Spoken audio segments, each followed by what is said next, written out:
telling you about this book, let me tell you who Robert Sapolsky is. He is the guy.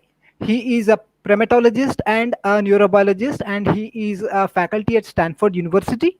And primatology, as you know, is the study of orangutans, lion monkeys, macaques, or chimpanzees, and animals like that. So this book is a book on neuroscience. This is by far one of the best books I have ever read on neuroscience. The reason why I feel this is so, because see, I usually categorize books into two parts, into two types. One is specific books, and the other one is holistic books. I mean, this is my categorization.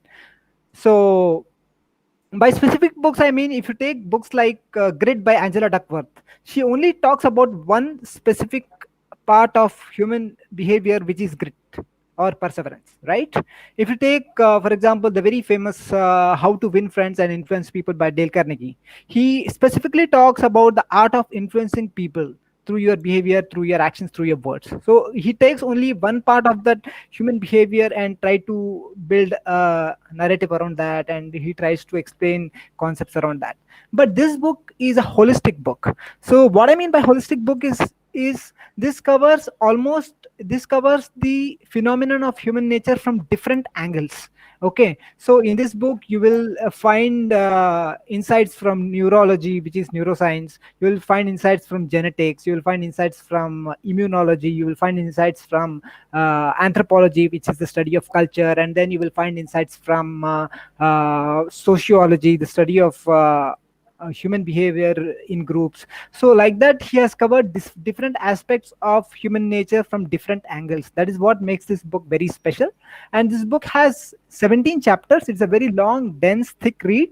It has got close to 853 pages. I managed to read only 4 chapters, sorry. So out of these 4 chapters, I could make around 50 bullet points, based on which my presentation will be based today. So Robert Sapolsky describes himself as a pessimist, and in this book he tries to reveal the dark side of human nature. See, we humans have the capacity to be altruistic, to be compassionate, to be caring, to be generous, to be magnanimous. You know, to we have.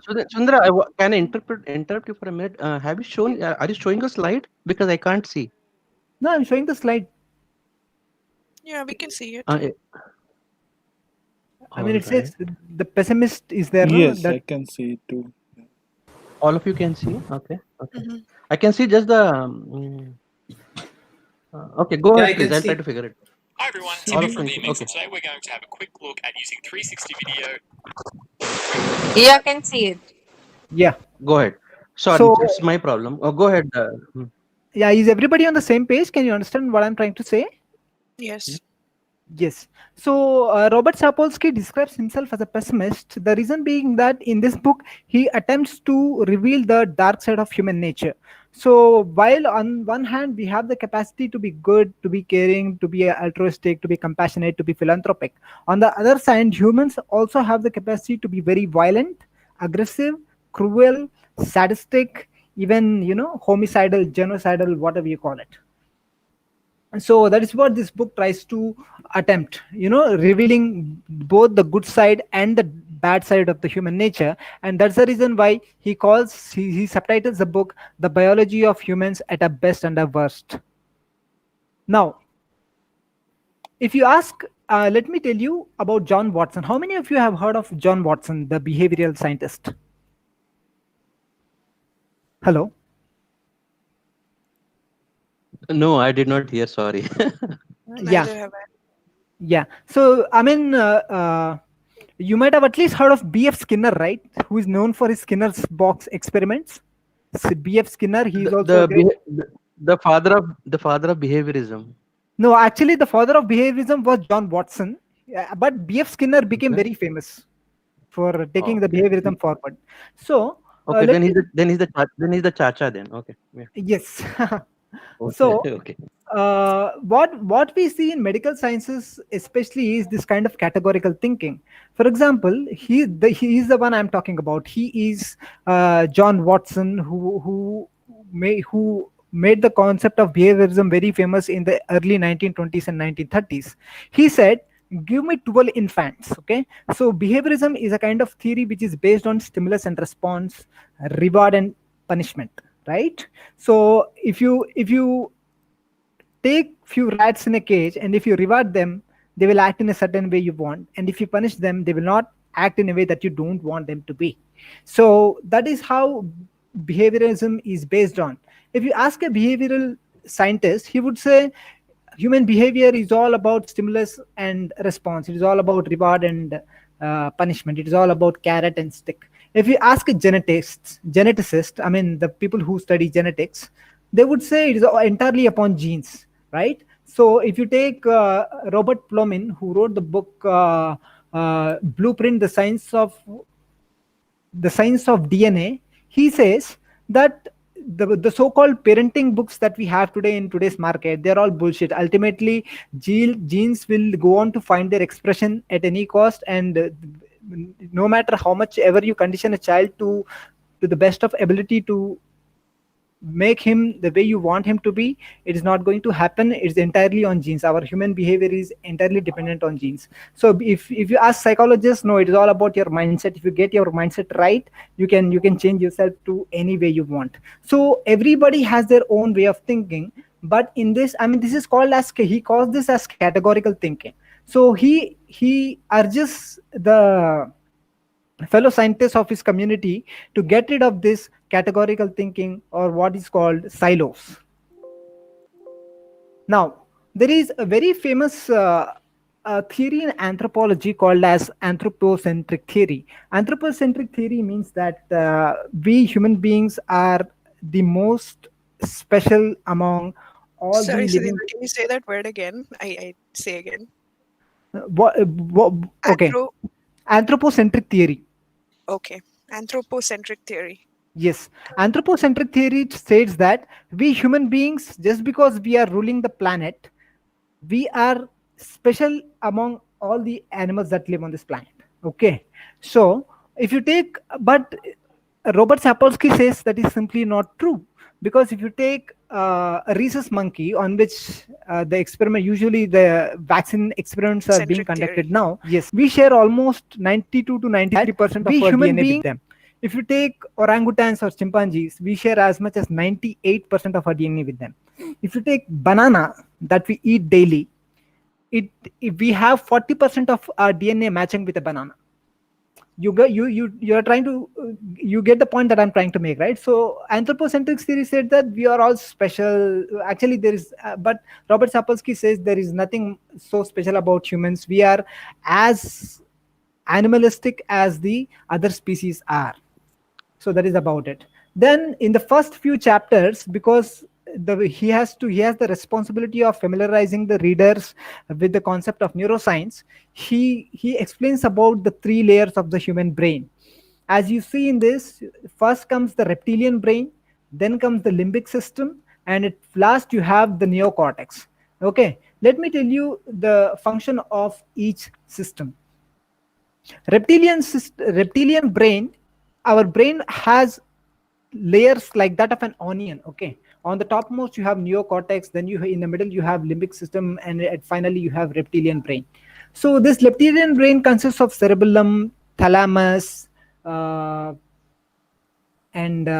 spinal cord, and other organs, like other components like that.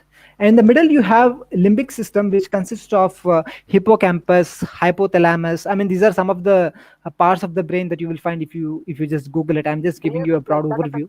So you will have hypothalamus, hippocampus, and corpus callosum, and stuff like that.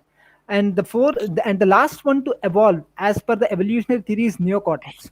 Neocortex is the thinking seat of the brain. Neocortex is also called as the CEO of the brain, okay, because it is responsible for thinking, planning, prudence, delayed gratification, and being the control of willpower and IQ and stuff like that. And it is also called as the social brain, partly because some scientists surmise that it is because we have such an enlarged neocortex. We share this in common with other primates too. It is the reason why we are so social, and it is one of the reasons why it speeded up our evolutionary growth. Now, he also talks about a concept called as lateralization. Lateralization is a theory that how the left part of your brain and the right part of your brain coordinate with each other. And there is a structure called as, there is a structure in the middle of the brain called as corpus callosum, which connects both the left side of the brain and right side of the brain. And now I'm not saying that, there is a very, if you read some pop psychology books, you will find people saying some people are left brain and some people are right brain. That is all bullshit. And yes, so every brain region has its own functions, but they can also take substitute roles when needed. So this is called as compensatory reassignment. So he goes on to talk about the role of literalization and how it affects our human behavior. And most importantly, what he tries to do in this book is, for example, uh, a person commits a murder and he pulls the trigger, right? So this book is a contemplation of what might be happening in that person's brain just before the trigger was pulled. So you have the sensory cues, the environmental cues, his mindset, his genes, and he also even talks in depth about the prenatal environment. Prenatal environment means the environment that you were growing up when you are in a womb. So that also has got a very important role to play in how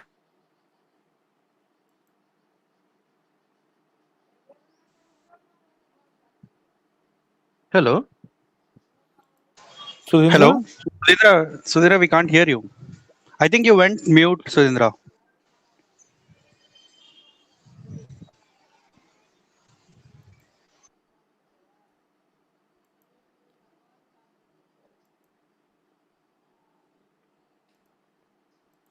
And also, while Sudhindra away, I could see his screen, desktop sharing, and I can still sharing that Sudhindra is presenting, but I can't see his screen. I don't know. Actually, I can see the screen, but it is just telling it is muted. I think he's not able to get that he's muted. Okay. Sudhindra, you're on mute. Hello, Sudhindra. Try to put it in chat. Maybe he'll read it. Okay. His By speaker mistake, is he also muted off. himself. Yeah, and his speaker is also off. Guys, his Speaker is power off. is off. It seems at his place. He dropped a WhatsApp message in the group.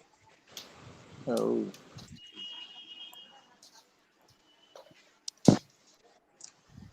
Oh, that was really going. It was interesting. Yeah.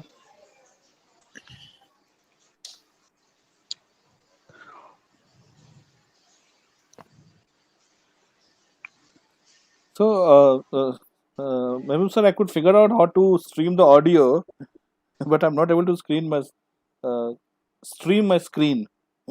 But audio is going through fine. I tested it out.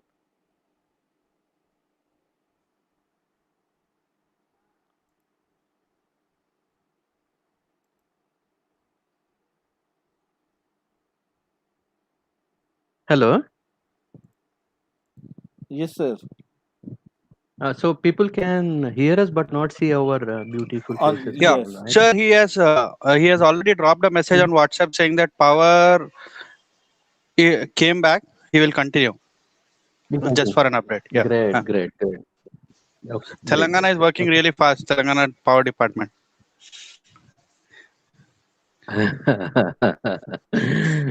Yeah. Uh, but they have see, this is all government surveillance. They know who is speaking, and only in that house they will cut, because there is no power cut in my house. He's back. So this is all Big Brother and government surveillance. And Oh, welcome, Sushma. Hello, Sushma.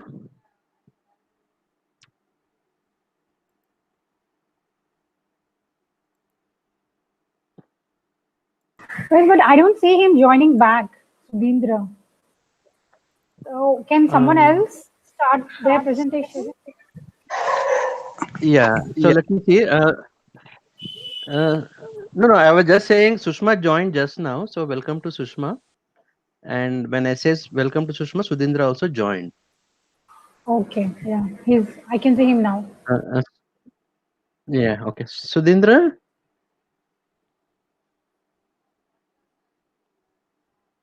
Power came, but not audio. So looking at the. Can you hear me? Yes.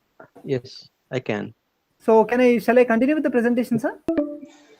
Right. I think you're near it. You are almost at 10 minutes. So I think take a couple of minutes and wrap it up, please. Yeah. Okay, sir. Okay. Go ahead, Sudhindra. Yeah. So let me give you a few examples. I will just wrap it up as soon as I can. Let me give you a few examples. Okay. Hold on. Do you One want to share second, your Sudhindra. Mhm. Sushma, can you go on video mute so that there's no buffering? We can see you. So we mute your camera and only be on. Actually, mute both your audio and camera also. So whenever you want to talk, you can unmute and talk and then go on mute again. Sushma, can you hear me? All right. I think she's great. She is on video mode. Okay, go ahead. Sudhindra. So, for example, brain has got, our mostly malformed brains or some kind of subtle brain damage that happens can cause drastic changes in our personality. Okay, for example, you might have heard of this term called traumatic brain injury, and then there is a phenomenon called as personality change due to traumatic brain injury. Those who suffer severe concussions, they not only suffer neurological damage, but they become completely different persons as a result of that damage. And this has been recorded substantially in the realm of psychiatry and neuroscience. So that is one example of how our brains can affect our behavior. And if you take Charles Whitman in the year 1966, the first ever school shooting that ever happened in the history of America, it so happened that after he was killed, I think after he died or after he was killed, a postmortem of his brain was done, and it is revealed that there was some tumor surrounding his brain structure called as amygdala, which is the Center for Anxiety, Fear, and Empathy. So, scientists surmise that it is because of that damage to the amygdala, because of the tumor that developed around amygdala, which made him such an antisocial personality. And take the case of Phineas Gage. He is the most famous patient in the history of neuroscience. And it so happened that he was a very happy-go-lucky person. He was working as a railroad worker, and it so happened that he suffered an accident wherein a rod pierced through his left side of the head and came from the right side of the head. It's so ghastly. It sounds so cruel, but luckily he survived. But what happened was that his colleagues observed that he has become extremely irritable. He started gambling. He started drinking a lot, and he was not heeding much to the family responsibilities. He totally became a very different person. From his study of the brain, the scientists concluded that his prefrontal cortex damaged, which now we know that is the seat of our personality. So that is about it. And Robert Sapolsky also talks about the role of dopamine. Dopamine is very important for having the drive, that ambition, that aggression when it comes to competition. It is also, it plays a very great role in addictions and maintaining our libido and other functions. So this is what I mean. I have so much to share, but the time doesn't permit, so I will stop here. So if you have any questions to ask, you can ask me.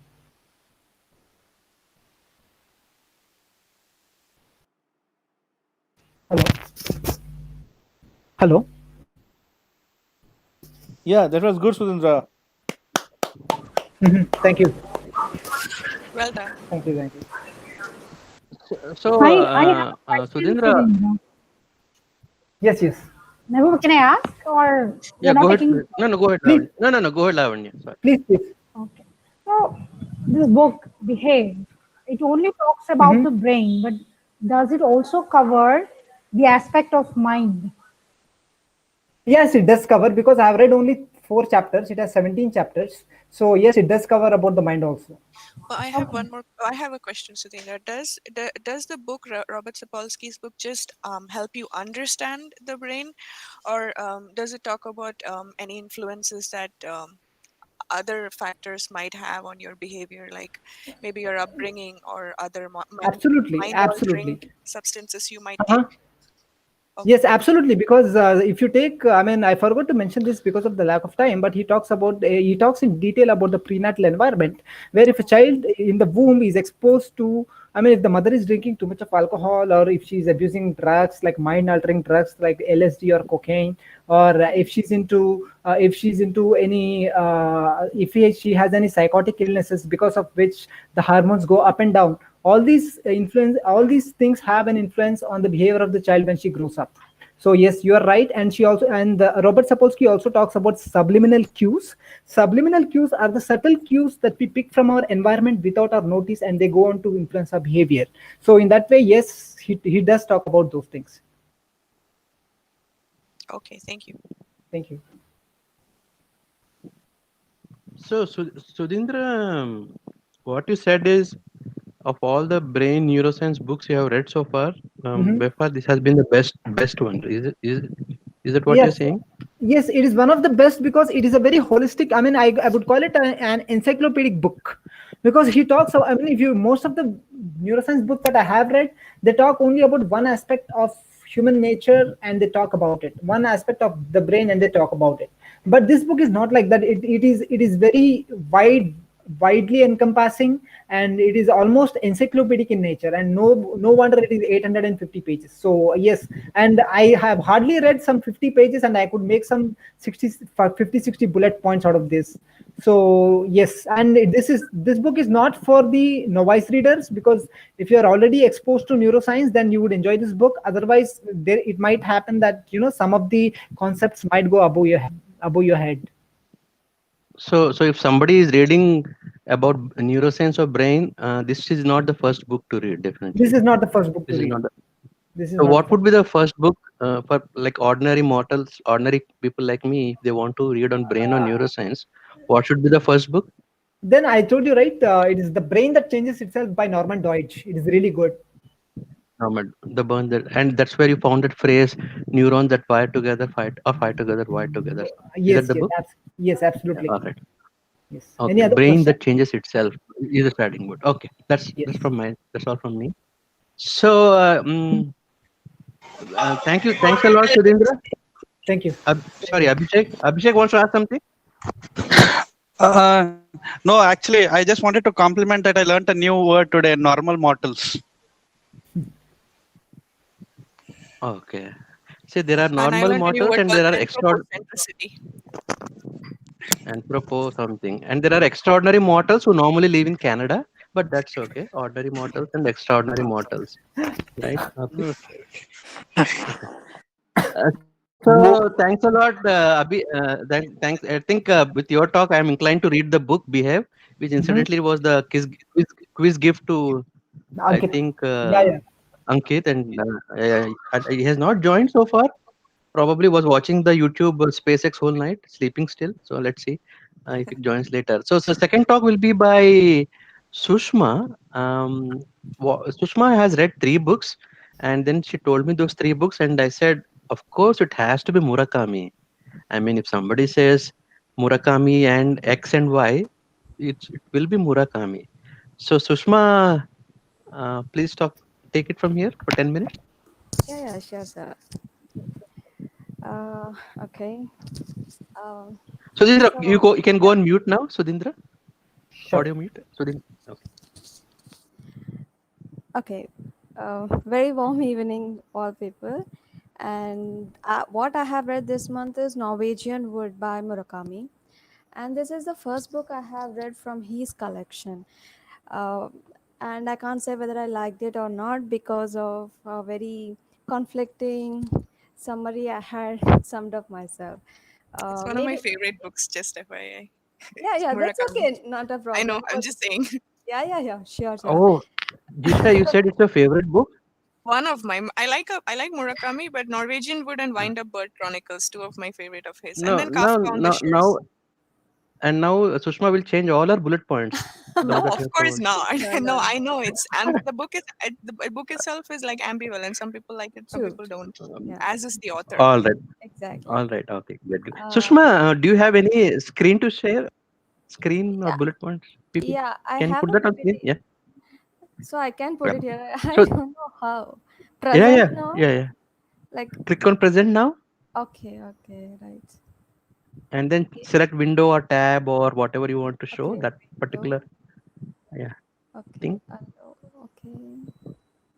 Wi- Uh, 1 second, so give me 1 minute.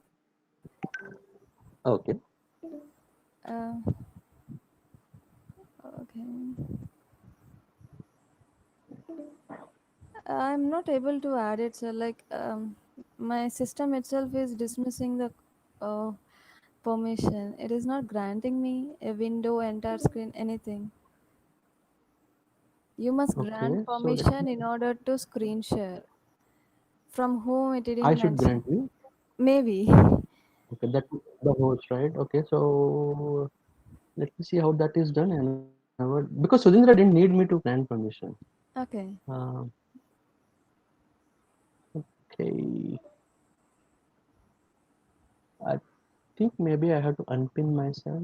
Let me see. Okay. Can you try now? 1 second again. No, sir. It's coming the same way. Can't share your screen. You must grant permissions in order to screen share.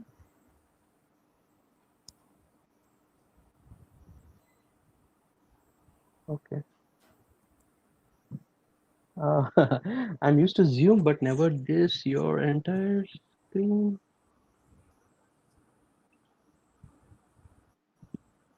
Cancel.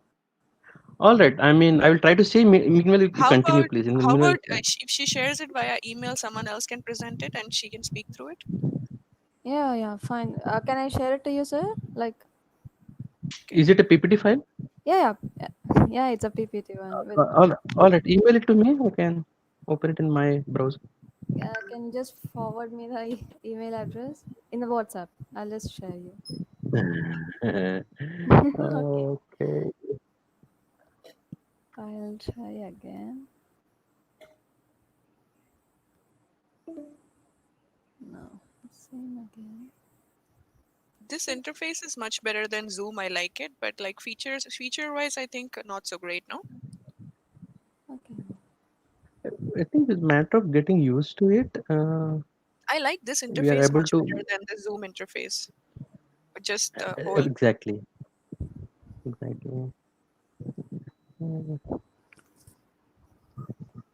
So Okay.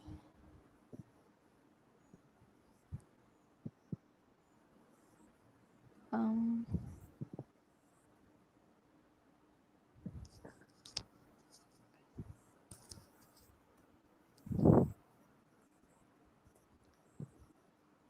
Sent you, sir. actually, I pinned you to screen. Can you do present now again? Now? Okay. I clicked on. There is something called pin to screen. So I pinned you to screen. Okay. Now click on present now. What does it No, say? no, no, sir. It's still coming the same Same way. window. Yeah. All right, all right, all right. Okay, I give me sent a you second. the mail. Yeah, I Opening. Yeah, it's just 30 seconds, please. sure. Yep. So next time, what I should do is I'll take the slides from everybody and I will start make a one common PPT and before the meeting itself, and then So you can easily get the. the host can share the slides of the talk people who are talking. Yeah, yeah. True. It is coming up. Norwegian wood. You got that right. Yeah.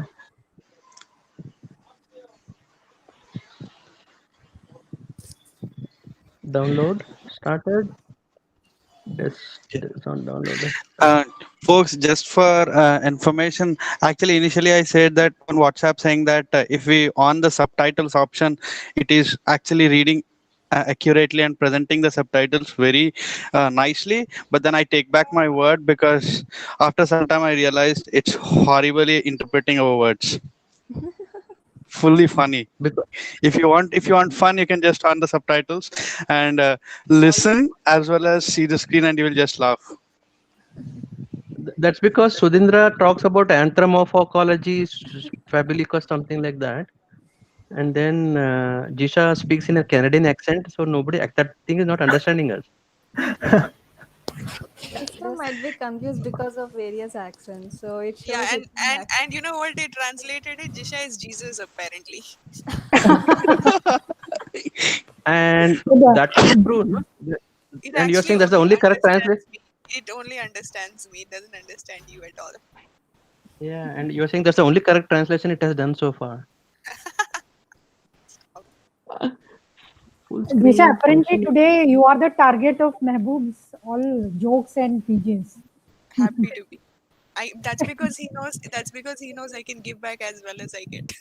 Good one. Wow. See, strength begets strength, Jisha.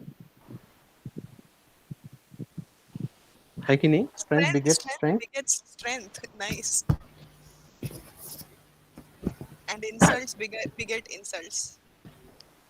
Absolutely. Okay. So I'm ready for the screen share. So the PPTs are a window, and that will be Norwegian. Share the window. Can you see my PPT? No. Okay. Yeah, yeah, I can Yeah, yeah. see. Yeah, we see your screen. It's and that is actually PPT sent by not my PPT, it's Suchna's PPT. And here we go. I'll make it full screen now, like that. All right, Sushma. Yeah. So first thing was from my friends, classmates, lecturers, professors, and all. I heard a lot about Murakami, and truth be told, the expectations were pretty high. To give all that I have heard, like he's a genius storyteller, and that his books have so much of depth, and a lot of praise on him. I don't doubt it, but it had kept my expectations pretty high. So I wanted to try it, and I picked up Norwegian Wood the last month, and I read. And first, to be told, it's pretty mind blowing book. I really loved it. And this is even the first line is like this book can be called a book of graveyard because that little phrase is mentioned in the book itself, like we are living in a graveyard kind of thing. Then I felt like the book itself is a graveyard because whole length of the book we come across deaths and how it impacts people, how they take it, and how they, it's all about the perception, various perceptions of death. Many characters die in many different ways and impacts other lives of people in good or bad. So I felt like this book is like a book of graveyard. And the major themes were death and love. I felt like because as I said, the whole book, the whole length of it is full of deaths of many people, and in these love forms have been taken it into various forms. If there are if we consider eight main characters of this book, eight various forms of loves have been given to each character. So it's not like there is only unrequited love, or there is a love that's pure, or there is a love that's casual. He didn't even particularly quote or state anything universal saying love is this. He just tried to portray whatever we actually see or carry on in our day, in our lives. So he showed all what, I mean, possibly what he can show, all the possible forms of love he had shown beautifully. And for that realistic portrayal, I really loved that. And the famous quote I found here is like this one: the death is not the opposite of life but a part of it. Because how it is mentioned, because the protagonist always questions, saying like he is safe, he's not thinking of death, and then he's safe, so he's not thinking of death, and he's safe. Then the narrator says like, you think or you don't think doesn't matter if life, you think or doesn't, it's always been there, you just don't think, that doesn't change anything. So many simple but very profound philosophies have been stated. The writing style is very clear, and the storytelling is very captivating. Per se, it's very flowing. It just breezes like a wind. We just keep. I read it within 4 days, though my schedule was very hectic, because you just want to know what happens later. That part of storytelling is just amazing. And many other subjects he concentrate more on depicts his like this city life. This centers mostly in Tokyo. The protagonist goes to Tokyo after the death of his friend, and how the casuality of humiliation or sex or the studies, academics or dreams have been portrayed under the city life. And many adolescents' lives have been intertwined with confusion, struggle, turmoil, and a few of the characters long for the human connection, and how they again resented, because again it's a turmoil of their age or the life maybe. And then there's a little part in the book where it kind of takes us to the nature. It's with the girl, um, the protagonist falls in love with. She goes to a sanctuary where it's all around nature, and at those chapters, those 2 to 3 chapters, those sceneries are beautifully portrayed. How the nature is, giving bliss to her, and how it's healing her, and how time is passing by, and helping to cure her wounds and all. So that part is also um, Protagonist beautifully falls in love portrayed. with. She, Yeah, yeah. it's a very long, dense, thick read. It has got close to 853 pages. I managed to read only uh, 4 chapters. Sorry. So Okay. out of these 4 chapters, I could make around 50 bullet points based on which my presentation will be based today. Okay. I So mean, Robert Sapolsky describes himself as a pessimist, Oh, and in this book, he the tries recording to seems to be running. reveal that dark side. Oh, sorry. hello. Yeah, go ahead.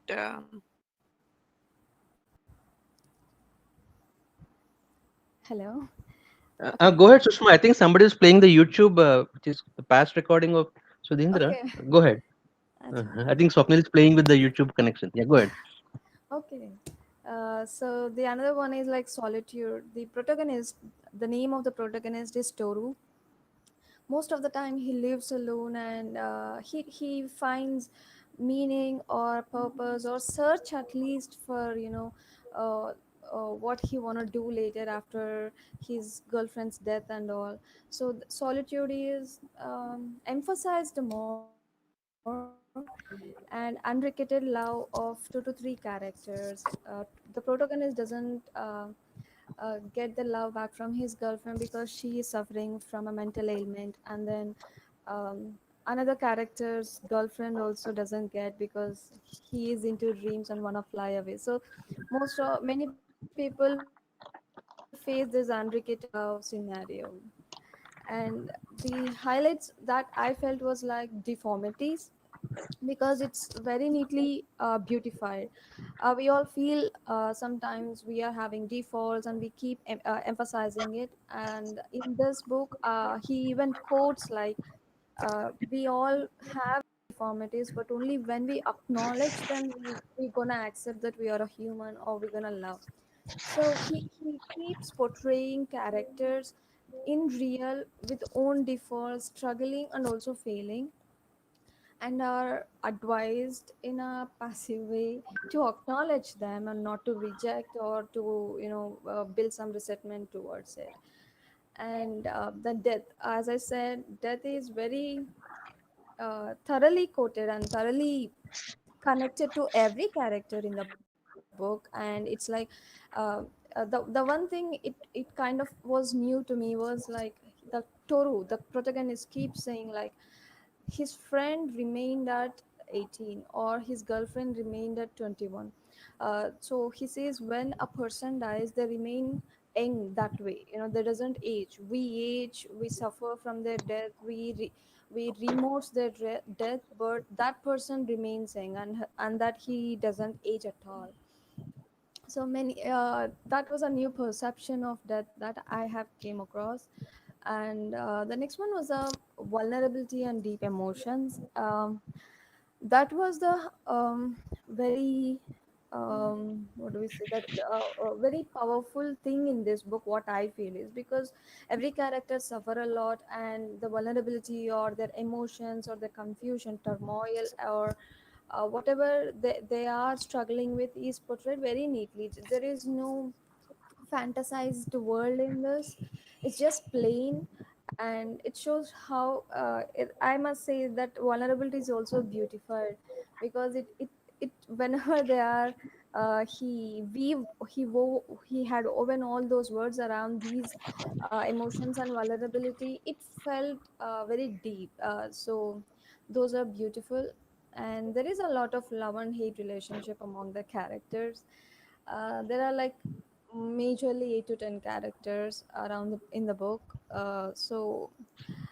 That was like maybe in the real life we might come across the love, we might love the same person and again hate the same person. And this is like this is like a point for me that I can't say it's a real beautiful thing and also it's a bad thing, because so far as he had depicted and narrated everything among the characters, a few of all the things were very good. Like he did marvelously well, but a few of them were not necessary, or they felt little unsettling. In that way I can say what I didn't like is the few episodes of it. They were like they were not required at all, because first thing was that a little episode whatever he had depicted, 2 to 3 are there in that book, which are not required, because that alone was unsettling and distracted, and it doesn't have any connection with the story again. So I felt those are unrequired or just forced to fantasize the reader or like such. So those were not really necessary.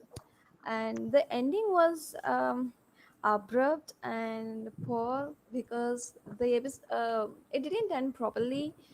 Toru, the protagonist, have already a girlfriend and wanted to mend the troubles he had with the girl, and then um, uh, a kind of a sister-like person comes and tries to advise him and all, but then they end up sleeping, and then she leaves saying him to pursue the girl. So that kind of was like off to me, like it showed in a very beautiful way, but yeah, it felt unsettling, because I don't know the ending was that way, the ending was very poor.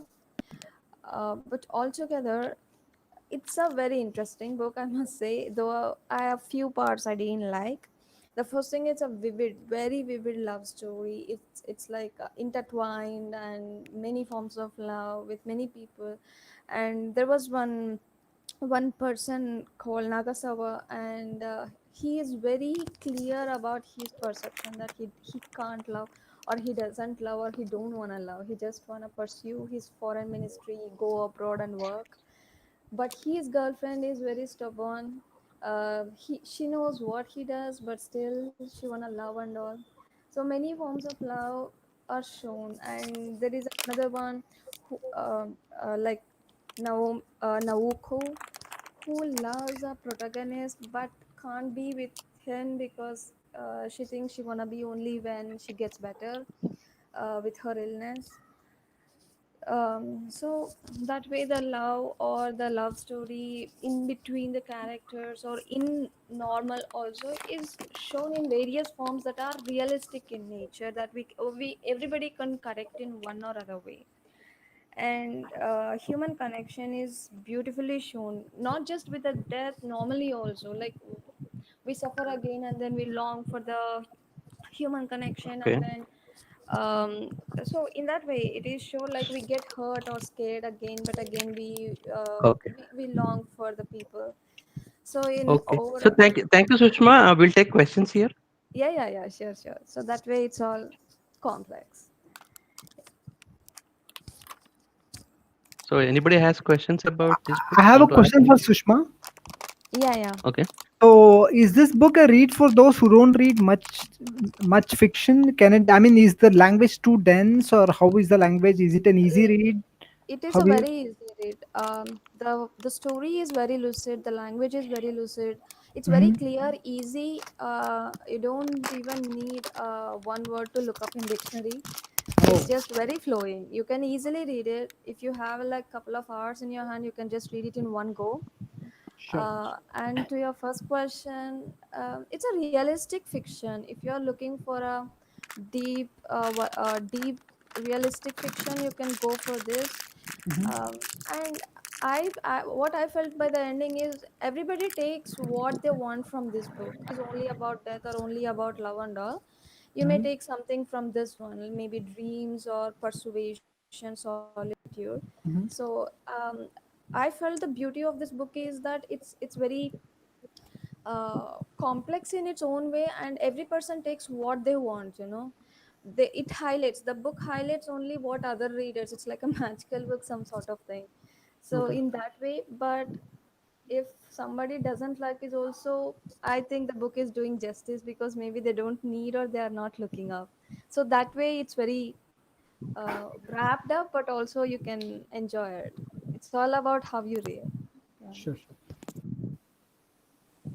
So Murakami fans, Jisha and others, Rohit. I don't know. I I mean, don't Rohit. have questions though, but Okay. I really liked Shushma's review. And one more small point, like I know she mentioned it, but Yeah. this book is majorly about suicide, right? Kind of. The Yes, major yes, yes. True. theme is suicide, and the thing is, this book doesn't, in spite of going through the entire gamut of events and motivations that ultimately we think lead to it, these reasons seem very trivial to us at the end. And one thing I totally agree with Sushma is Murakami has a habit of like leaving these threads dangling, right? There are a lot of these black Yes, box true. endings. And Yeah. agreed also, there are a lot of like weird, unnecessary, shall we say, insertions like sex with like a middle-aged psychiatric patient and stuff like that. That felt a little unnecessary or And weird. that doesn't have any connection with the story or It doesn't have any connection true. with the story at all. Yeah. If it has, if it is the one that runs the story or the story Agreed. runs on it, so Hmm. it felt little disturbing or It did feel a little unsettling. disturbing. Yeah. And even the other character, Midori, I guess, she kinds of does some the her relation with her father while he's dead also is not good. Sure. So yeah, that was like that one I found it like that. I'm glad you agree Right. though, because I Yeah, some haven't. people can't really believe that Murakami won a Nobel for literature because he isn't that good. Yeah. And yes, I Right. was actually why I read very thoroughly, because I too was looking for the answers, like why she committed, why So he when committed. you read these books, I think he is very Japanese perspective, True, true. and some things are just weird because they're weird, and people are just Yeah, the way they are. Sometimes I kind of exactly. take it like that. True, true. Or And maybe Jisha, if you read it in Japanese, those um, like disturbing plot points may not be as disturbing in Japanese read by a Japanese guy. We don't know. I mean, so That's we're actually reading a translation into English that to sitting in a different country. So hmm maybe yeah, some things don't seem natural or they unnecessarily put right. in there. Lost Hmm. it. Yeah, right. So, okay. All right. Thank you very much, Sushma. As usual, very nice and sweet and smooth presentation. Always a pleasure to listen to you, Sushma. From this meetup onwards, you are coming every meetup. Okay, not sure. missing. All right. And now we have gone from brain to death. Now we'll go back to brain again. Mani Krishna, Mani will talk on a book on the brain, how emotions are made. Hello, Mani.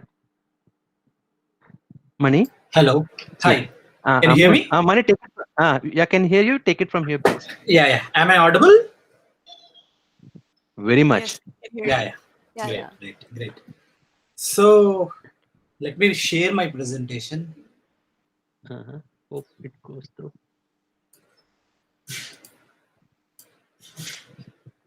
Okay. Can you see the presentation? It is coming up. Yeah, it's Yes, loading we up. can Yeah, we see it. Right. So Google Meet does not understand Murakami. That's the problem. Yeah. Okay. So hi. All right. So let me. My name is Mani Krishna. I'm a aspiring filmmaker who runs a small media company. So today I feel pleasure to introduce this book by Lisa Feldman Barrett. It's called How Emotions Are Made: The Secret Life of Brain. So let me give you the reason why I picked this book, so that it will give you a context. Uh, as I told you that I'm an aspiring filmmaker. Are you following me, everyone?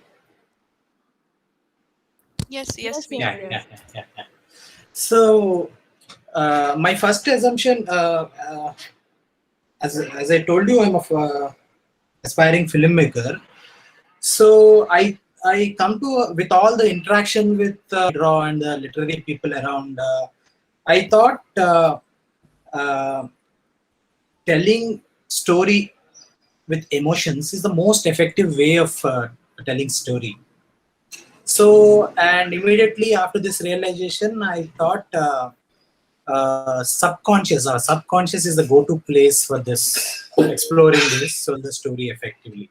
So that is when I've come across this book, because if I thought if I know how to trigger emotions from people, so all that I should do in the theater, in the film, in the process of filmmaking is write certain aspects just to trigger certain kind of emotions in people, so that they will feel emotions and they will like my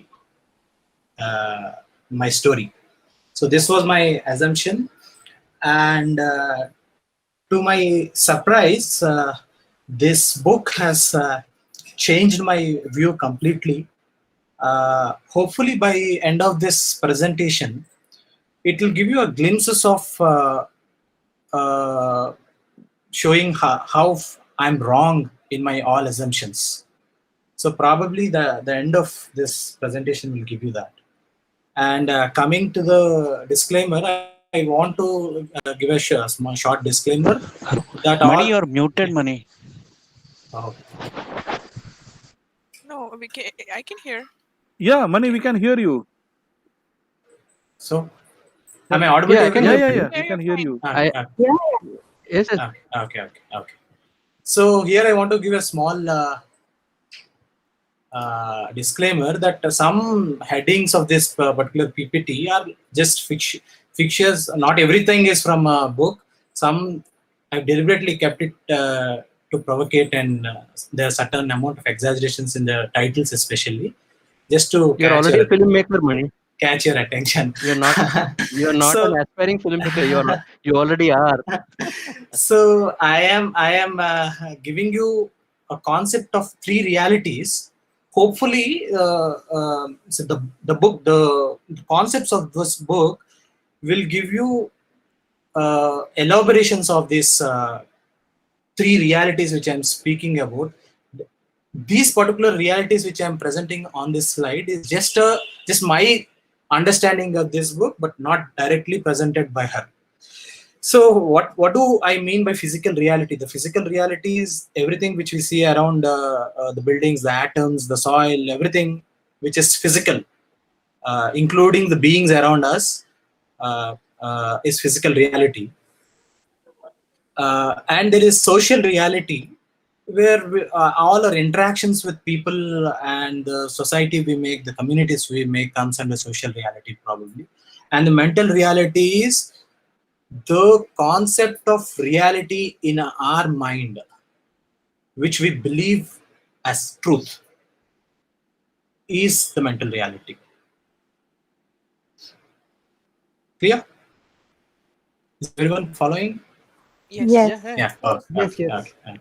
There So are three next, realities. Okay, yeah. yeah. So let me go to the biology of meaning. So I felt this interesting. This is of course from the book Biology of Meaning.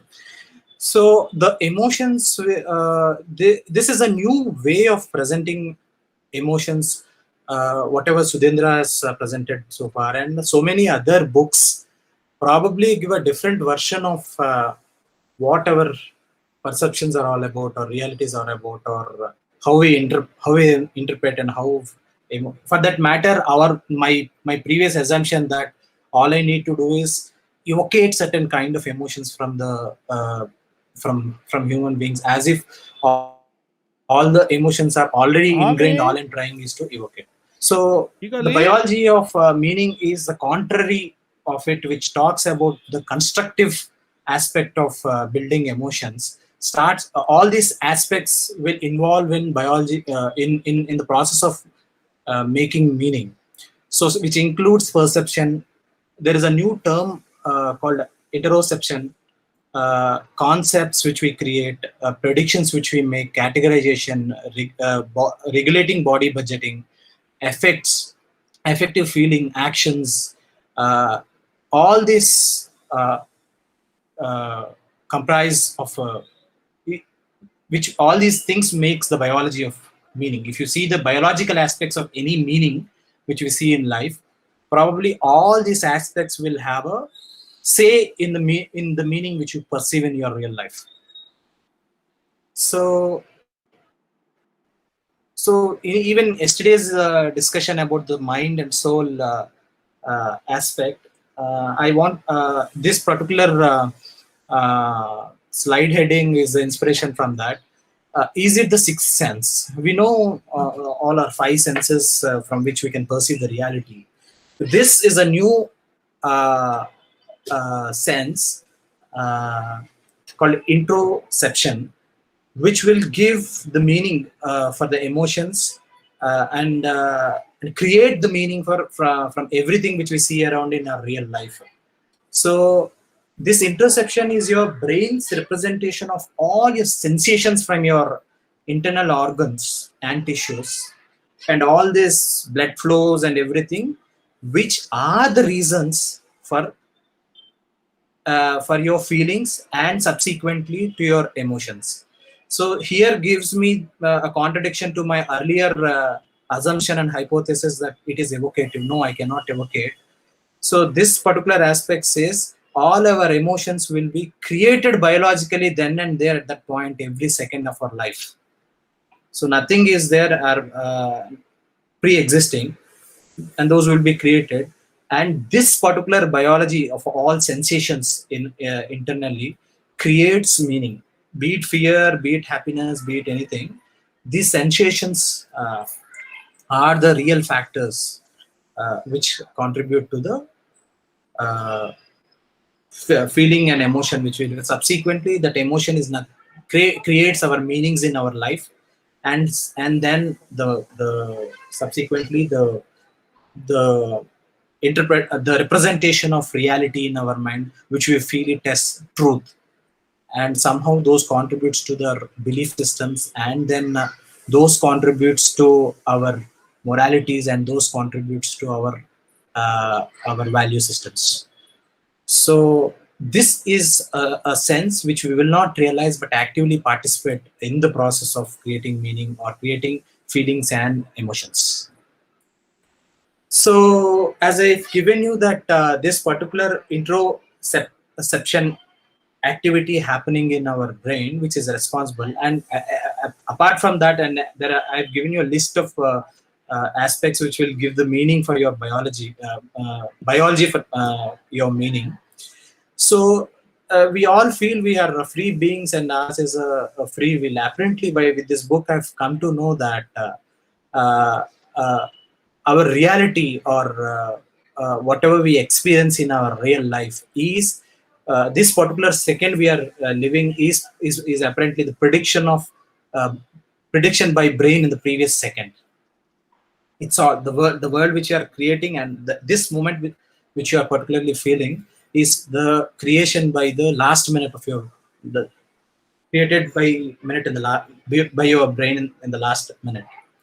So with this we can say we can it's now a debatable thing what free will is. Is it free? Is free will really a free will? Is it the will of our brain? Is a debatable thing. I want to give you an example here, a case here, a date example. So this particular thing is author's personal experience, and it also give you a kind of how the emotions will be produced in our in us. So apparently, this author went to a date with a boyfriend, and this is the first time she's ever going with a boy to a dinner date, and this is not with a completely wish of her or desire. She went to the date. She got an opportunity to go with the boy, and she just went. And when on date, she had a weird feeling in her stomach, and there are kind of chills in her body, and surprisingly she felt love because she's in front of a boy, and she thought there is a magic happened in her. She felt that was love. But to her surprise, after going home, she was she was diagnosed with a flu. So the point here I want to make is the brain can make different meanings from different sensations which we get depending upon the context. Now, because she is with a boy in a date, the apparently flu symptoms of stomach pain and the chills in her body has given her a feeling and emotion of love. Whereas if she was not there on that particular date, and if she was present somewhere at home, probably she might feel ill. She might feel bad for that particular Okay. for that particular context. So this will give you a clear idea of how the same sensations can make a different meanings in our lives, and this is the secret life of emotions. So emotions are created then and they are not pre. So this is also from the previous thing. Is it the core, if not the soul, is a thing. So with all these predictions and as human, this particular book proposes a theory which says everything we see in our real life, which we perceive in real life, we create concepts with our concepts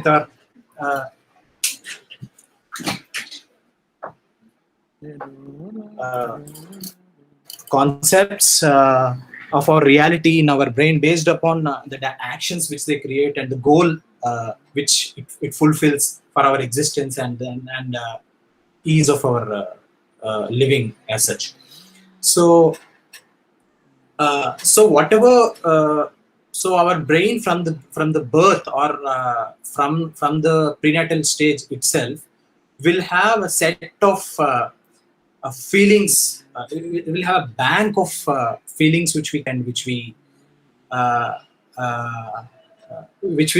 care, and all this set of feelings which some people are calling it as core, which some people are terming it as probably the prenatal brain or something like that.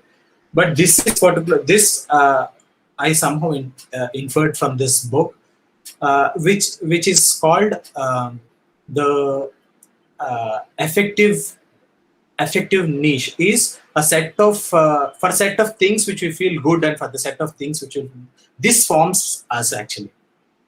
So that is called affective niche. So and brain apparently involves in a process of budgeting budgeting the nutrition to our body. So in the process of budgeting the nutrition, it makes several simulations of our reality, and the process of creating like the YouTube video compressions, it will leave whatever is already existing and it will combine the new information, and it will make predictions of every next second. That is how the brain functions. And the central system which will control the entire brain here, which is responsible for all our feelings and emotions, is this budgeting aspect, budgeting aspects. It's nothing but a group of locations which will which we can call it as a CPU of brain, which will distribute certain kind, which will budget the nutritions so that neurons can trigger and then generate the sensations and then subsequently feelings and emotions. So this particular body budgeting thing is responsible for our effectiveness and subsequently the so now with this aspect of body budgeting nutrition, brain budgeting nutrition to evoke feelings and everything, can lead us to something, lead us to a phenomena called effective realism, where but in the process of predicting what happens in the next moment, sometimes our brain can make certain errors. It's called prediction error, and sometimes because of indifferences in the process of circulating this body budgeting thing, or distributing the nutrition, it might make certain effects. So we all might have felt the gut feeling in us which says something. She linked every gut feeling to this concept of effective realism, where it is the imbalance of the nutrition which is giving us some different kind of sensations in our feeling. So whatever we cannot give a cause for every input we get, whatever things we cannot give a known particular cause, we cannot directly interpret that as an emotion, but somehow we will get this gut feeling. So and I want to give a example of this Israeli court thing, where judges just before lunchtime, it's a study for a long point of time, where they have observed that judges are rejecting payrolls just before lunchtime, and apparently after the lunchtime, judges are sanctioning the payrolls. So these guys have done a study to know what could be the potential reasons. They have finally decided that is an effective realism thing. Because of this imbalance in the nutrition supply, judges are, and and also they don't have a particular cause for this particular experience which they are feeling, the judges feeling. So whatever they have seen in the person, the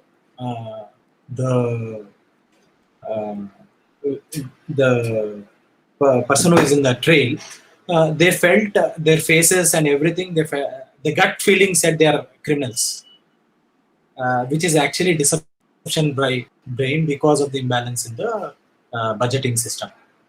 So it's a quick recap. All this. So I have given you few things. There are several other things which she has given. So this particular thing of perception, I told you what interoception is, and the concept is everything which we perceive from the reality. We create mental models in our brain, and with that mental models, we will create simulations of this reality every moment of our life. And our brain will create predictions, and for every damn thing which we see, there is a categorization in our brain, and that categorization will give you give you kind of feelings in your you, and that feelings will drive you sensation, and it will give you a need for taking certain action. Suppose you see a snake, and uh, there is a certain kind of adrenaline or some chemical in your brain, and that will push you to run. So this particular thing can also might make mistakes. Even there are certain times we perceive snake even though there is no snake. This is prediction error that can happen. So overall, this will make the mental model of the reality. All these things which all the things which we perceive as truth in our real life, or we believe something in, are nothing but the mental models which our brain has created. And I've explained you the biology behind all these mental models, and how our actions in real life, reasons for our actions. And subsequently, all our emotions are nothing but meanings. And uh, uh, and this is the biological process of and while creating these mental models, we'll create, this is the process, we'll create concepts, predictions, multi-sensory summaries, simulations, comparisons, controlling network, these things. And everything in our in a network of emotions is actually a goal based thing, which will somehow push us to our survival. Actually, there is a link to our survival, because we are, our brain tend to create a best possible scenario for our survival in every moment and every second. So that is when the brain budgeting thing helps, and that brain budgeting is the reason for our emotions. So now comes to the middle part of the circle, and this is called social reality. So how we will create this social reality? We will interpret with all the experience from birth to date. We will create sensations, and we will give feelings, and we will create emotions, and we will give meanings to those emotions. And if you share this with a couple of people, and if you both people agree, and if a group of people agree, that will become a reality in social reality. So all our communities and the rules of communities are part of our so-called uh, experience which we create, or the reality which we created mentally.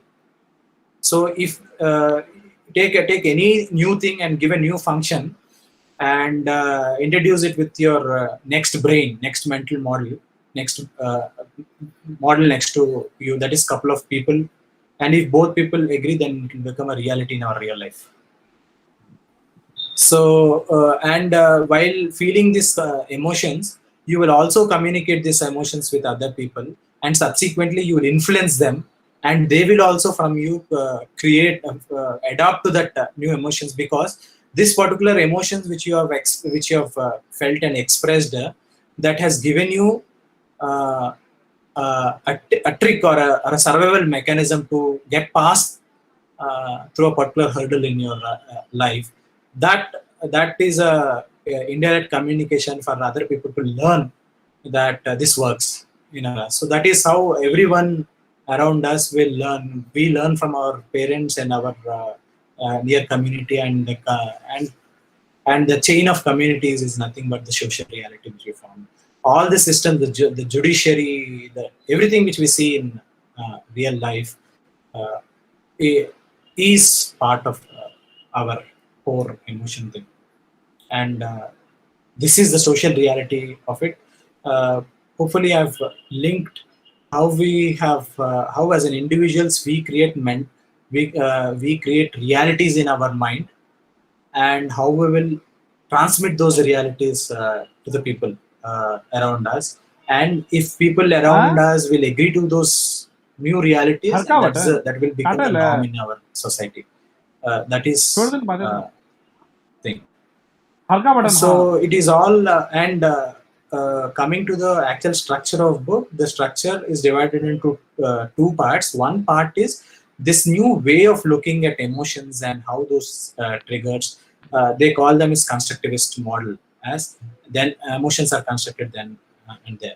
and the predominant is from 17th century, the dominant models or from ages, the dominant models from Plato especially have helped in propagating this. Is essentialism is nothing but a certain kind of attributes in every damn thing, which makes you uh, uh, who you are. So there is a clear contradiction between these two things. What she terms as essentialism, which our entire societies, our social system have built on, what she is calling it as essentialism and essentialism, that is a problem to her, because it will not brains will not work that way, and there is a clear evident reasons. Which shows this, there is no data which shows this particular brain is responsible for it, and there is also clear disagreement with what Sudhindra Fadnavis has proposed earlier as to brain prenatal reptile brain which is responsible for our brain.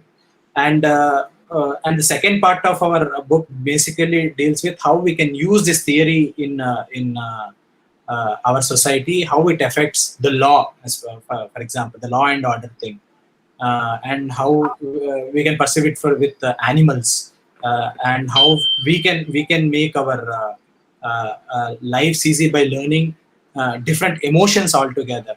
And apparently, for anger, we only have one anger with us. In apparently the Russian community, they have. Sorry to interrupt you. Yeah. Can I interrupt you for a second, yeah, please? So I was just thinking, Yeah. we are running out of time. So can you just take a couple of minutes? And Yeah, I'm done. Okay. Yeah, I'm done last slide. Yeah. So this is the thing. So the second part of our book basically talks about how we can use this new theory in every subject possible. The key takeaway is learn more emotions, more categories of emotion. To give an example, apparently in Russian society they have two versions of anger. One is public anger and one is private anger. So if you have to quarrel with your beloved ones, you can quarrel with them directly if it is a personal anger, and if it is on a public topic, you can still express anger, but that will be termed as a public anger. And apparently, in Mandarin community, there are 5 versions of anger. So happily, if you know those 5 versions of anger, you can feel that particular angle whenever you need it, and that will help you in your body budgeting thing, and then your life and prospect. And probably you should thank me for introducing a new perspective. Okay.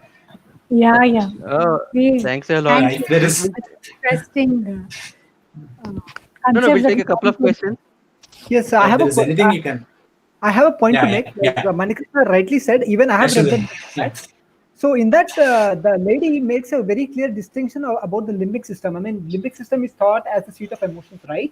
So what I think the reason behind this is we have this tendency to, demarcate things. We demarcate things as emotion and reason, work, life, mind, body. Okay, but for brain there is no such separation, right? So I mean, it is based on that premise that she has written that book.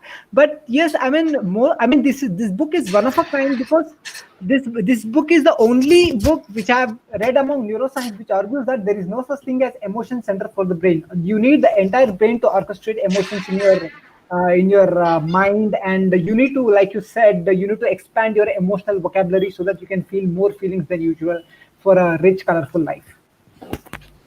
Okay. Any Yes, other correct. questions? So I seriously advise everyone to go through, because it really helps you. Probably this is a different kind of self-help actually.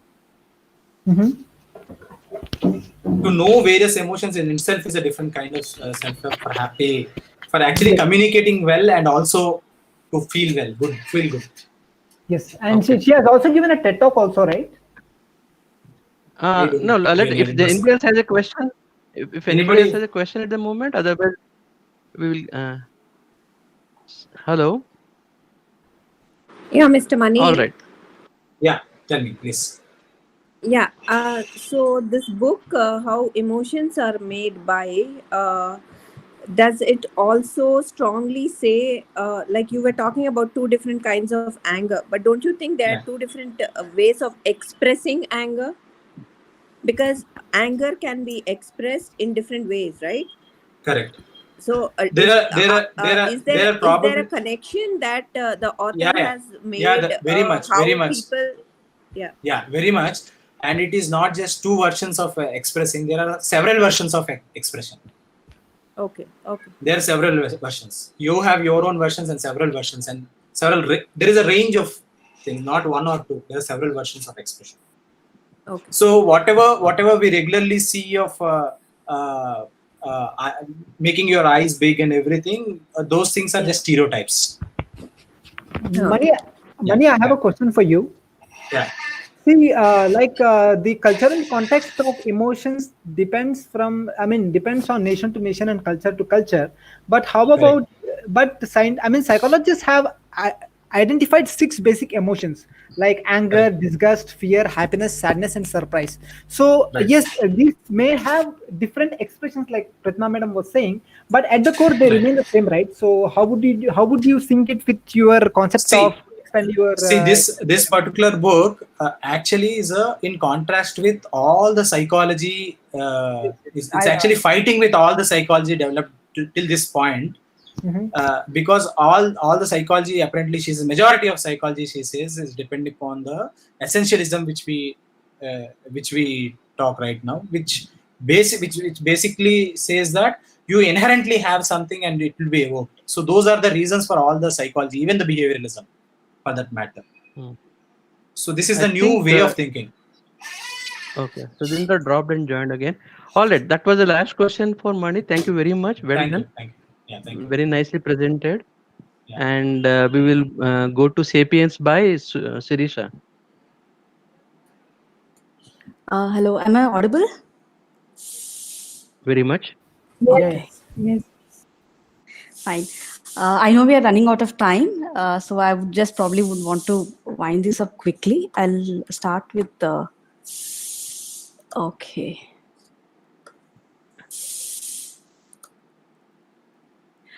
Give me a second. I'm just sharing my screen. Okay. There's a background music too. Is it? Someone sing, I don't know. Yeah.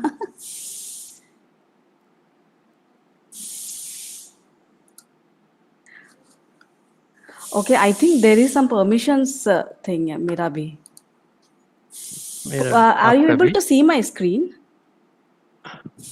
No. Okay. Give me a second. Oh, that window is popping up, permission wala. हाँ. So we'll do one thing. हाँ, एक minute आ गया है. I think now go are you ahead. able to share this? See this? Yes. Yeah. Like 120 slides are there, no? No. Okay, so my book is Sapiens by Harari. And I know that a lot of HYDRAW members have already read it and probably would find this repetitive. But to me, I mean, this has been an eye-opener in a lot of levels.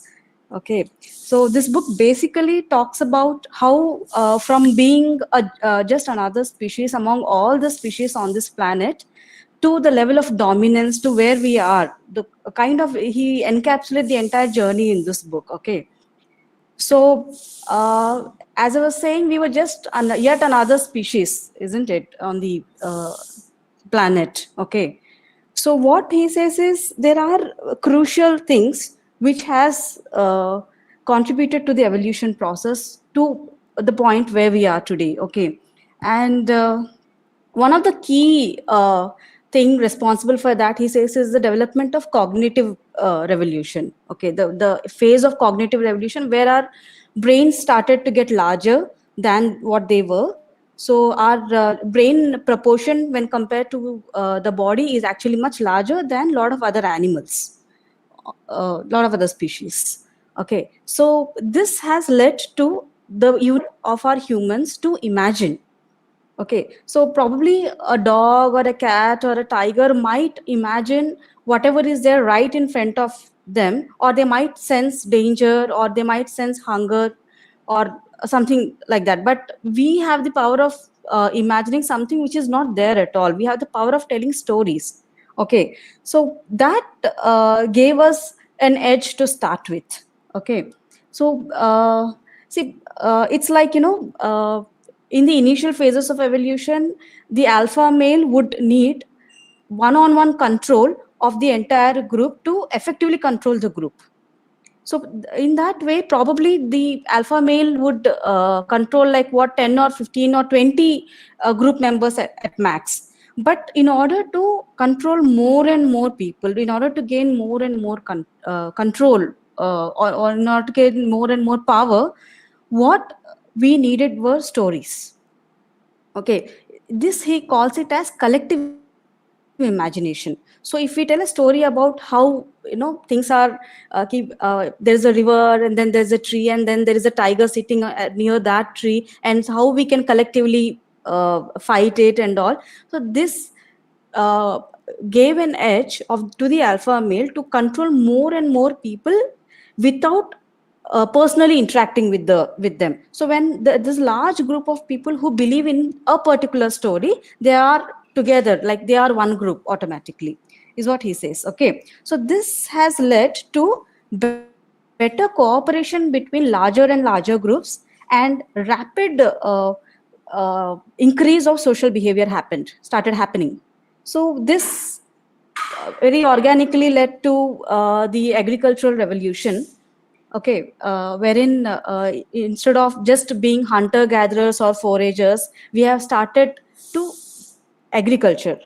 So what he says is, the advent of agriculture is actually a luxury trap, because see, uh, the agriculture itself will start when we start to think about the future. Because today we have hunted, today we have uh, food to eat, and we are done, we are satisfied like any other species. But we have the concept of something called as future. So आज के लिए भी खाना है, future के लिए भी बचाना है. So he says that's a luxury trap which has started the agriculture revolution, and I'm calling it. He has called it as a luxury trap because even to this day we fall into that luxury trap, because we are very happy. We all very happily go to work every day, slog our day in and day out, in a hope that in future after retirement we will reap so and so benefits. So this luxury trap we still kind of, this pattern we still follow. Okay, so he says that agricultural revolution is quite unique because we as humans are not built for agriculture, because we are not built to bend and do stuff, but still we have been doing it. So this is a very unique quality of species, to look for the survival of the entire species than for the comfort of today. Like today I'm slogging, today I'm bending, today I'm having back pain, but I'm ready to do that for the sake of future. Okay, so this way agriculture revolution, what he says is very against the evolution process of humans, because we are slogging every day, and no species would do that. No species would want to take on the difficulties every single day. So but this agriculture revolution part, I think there are a lot of debates on it, because some people think that it is a natural process of evolution, but there are differing opinions on it. So this agriculture revolution has actually started whatever we are today. They're like, the settlements in villages, settlements in groups. Otherwise we were just nomads. We were going from one place to another. We were then we started settling down, and then started social structures. Okay, who is higher, who is lower, and then started religion. Okay, so the invent of religion, I thought, was very, very interesting, because they needed stories which lot of people would believe in. Okay, but that should not be real, that story should not be real, because suppose say if I tell you a story about a tree saying that this kind of fruits will come to that tree, the moment the tree doesn't give those fruits, you will question me. So this story had to be a mythical thing. Okay, so that's how lot and lot of people started subscribing to that mythical story, and that's how religion was born. So it's indirectly religion was born to control more and more people to do what it was what the alpha male wants everyone, the larger group, to do. So that's a very interesting revelation to me. And with the advent of social structures, we know that inequalities have come in. Even today we can see those inequalities based on stories, like we still have those stories, have the stories like black people, we have the racism against black people, we have against Jews, we have seen against Muslims, or against gender equalities against women, we have seen. So these stories are still continuing in a way. Okay, so the next step was scientific revolution, wherein the power of a community started getting based on science. So this is where people started questioning, like started realizing how ignorant we were.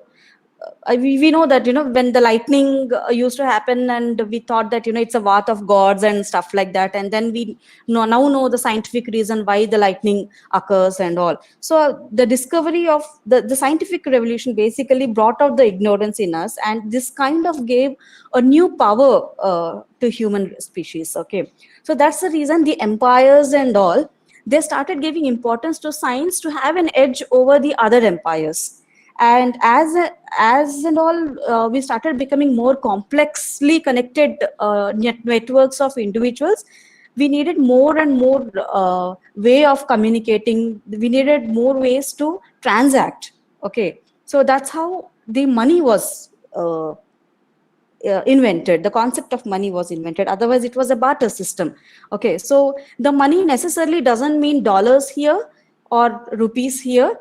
Anything which is agreed by the entire group as something that can be exchanged for. So for example, there's an interesting example that he has given of a prison, wherein cigarettes are accepted as a form of money. Okay, so if you want to get a small job done, it will cost you these many cigarettes.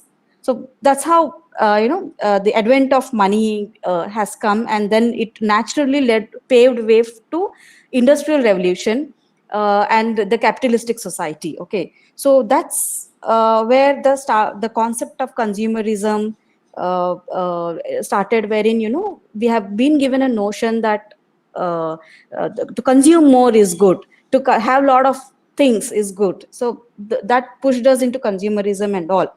So ultimately, after all these things, how we have been pushed into the notion of what gives us happiness, what is good for us, what is desired by the society. The interesting question here is, are we happy? Okay, so in the entire process of evolution, we have been doing a lot of things to make things easy for us. Like we have been getting away with doing manual work. We have been getting computers do the mental work also, for that matter. Okay, so but at the end of the day, are we happy? So where are we as species leading to? So that's an interesting question, because we don't know where we are leading to. So he questions as to what the end could be for the Homo sapiens. So with the so like we are mortals, humans, and are trying to become God, is what he says. So we know that the artificial limbs that have come these days, which can be controlled only purely through our cognition. We have genetic mutations going on, cloning going on. So what he says is, we are mortals trying to become God, but without having any idea of where we want to be at the end. So if he only hopes that we don't create a Frankenstein's monster. So that's about it. Great. Very well. Very nice. Very Very well. nice. Very nice. Very nice. Very nice. So I don't think anybody has talked about Sapiens so far without getting interrupted. Sirisha could pull off that feat because the moment you start Sapiens, three people will jump in invariably. So who is ready to jump now? Is it Abhishek? No, I'm not. I'm not going to jump here, but then definitely I'm a cult of Harari. So actually, it means awesome job by Shirisha. Actually, she tried to bring all the points in a very nice manner. And Nice. Shirisha, would you agree with being the follower, cult follower of Harari, or you are joining the other party? No, actually, this is my first book of Harari. I've already read half of Homo Deus, but no, I would not say that I have joined cult of Harari yet. Yeah, Right, I right. think So anything you have Homer to. and all is Uh, not good. Only no, this book is the best. That Okay. that that alone makes, no, no, because no. Abhi, I Abhi, always felt you have to read. Mhm. no, You have because to I read Homo always Deus and felt 21 questions and then make a call. All three books. Yeah. no, because the thing is Yeah, he's not good in future prediction, because only the last few chapters what were there in this book itself I was not happy. I only thought that his retrospective analysis of things is better rather than future prospective Okay. things. so I have read Right. A quick comment by Sudhindra, and then we'll move on to Rohit. Yeah. yeah, I have read all the three books of Yuval Noah Harari, Okay. but Cult or not cult? I'm not Are you cult. in I this don't. cult or not? No, no, no. I Thank you. belong to National We Party are cult. thank you. We are Taliban. So okay. All right. So, since we're running behind schedule, we will go over to next presentation. It is Wise Blood by Rohit, and I will share my screen because he sent me his slides. Give me a minute. Give me a minute here. My drive. Meet.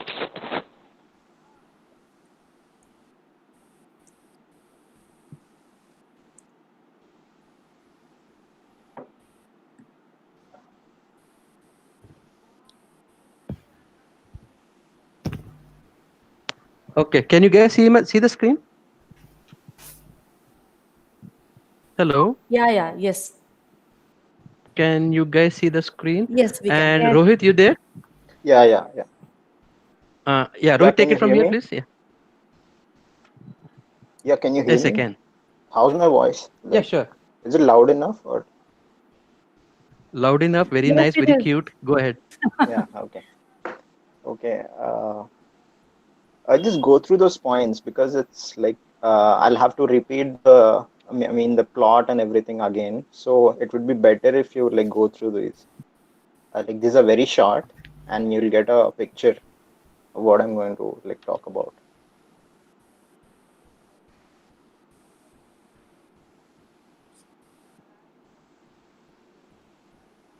Okay.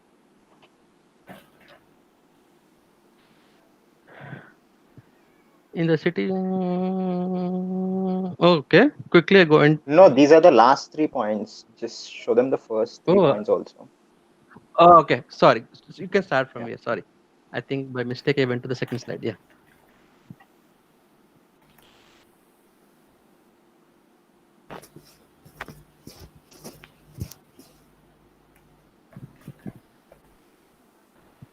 Okay. Nice. Yeah. And if you're done with this, you can go to the next 3 points. Yeah, because In I'll the city. see again if you want me to repeat like the basic plot, like plot things and all, it Okay. will take. Okay. Okay. Okay. Yeah. Okay. Time. Okay. Okay. In the city. Yeah. In the city, he meets grotesque maniac. No matter how hard it tries to get rid of Jesus, he keeps failing. Whenever he tries to sin to get away from Jesus, he finds himself in the faith again. Flannery, devout Catholic, charts a moral course through her protagonist and delivers a timeless account of the limits of spirituality in the modern world. So the protagonist running away from Jesus comes back to the path of faith. Is No. the He main. doesn't come. Yeah. Yeah. Yeah. I'll, Okay, maybe you can explain from so here. can I Yeah. start now? Yeah. Sure. So yeah. This I'll go book back to the first slide. starts. Mm. Yeah. Um.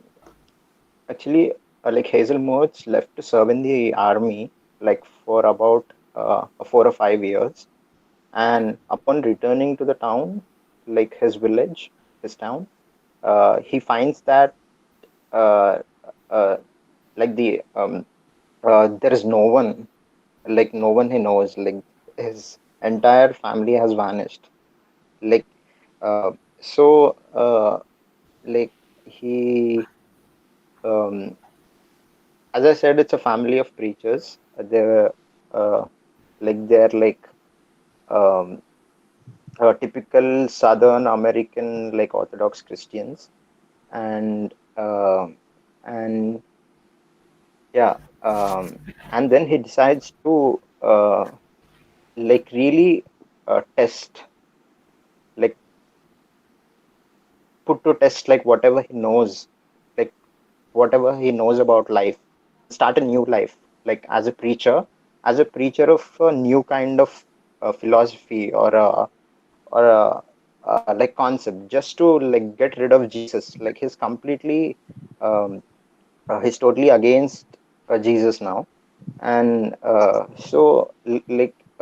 he tried, and his way of doing it is by um, uh, indulging in sin, like um, a sin of various sorts. Like the first thing he does is go to a prostitute, and something he's never done before. So he meets several characters, like uh, over the course of like the days he spends in the city, and like there is also a second protagonist called Enoch Emery. Like I didn't mention anything about that here, but like he's also uh, maybe as important as Hazel Motes, like in this narrative, and the basic thing is like this belongs to southern Gothic uh, um, a branch of uh, American fiction, and it deals with like Christian theology, and uh, the way Jesus has, I mean, the concept like Jesus has, how can I put this?